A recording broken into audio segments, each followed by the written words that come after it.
ഞാനിപ്പോൾ അമ്പലപ്പുഴ വടക്ക് പഞ്ചായത്ത് എത്രാം പാടാ 14-ാം വാർഡിലാണ്. പക്ഷെ ഒരു മൂർഖനാണ്, പക്ഷെ സൈസസ് മൂർഖനാണ്. പക്ഷെ ഇത് ഇരിക്കുന്നത് ഒരു ഏടാകൂടത്തിലാണ്.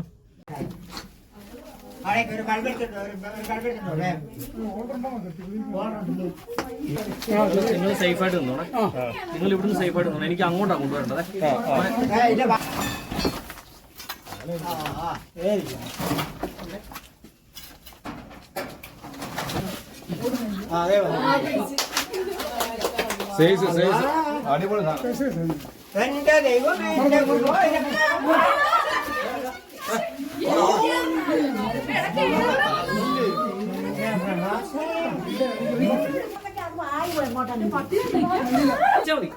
അങ്ങനെ പിടിച്ചാൽ മതി. അങ്ങനെ നിങ്ങളുടെ അടുത്തോട് വരും, പാമ്പ് വരില്ല.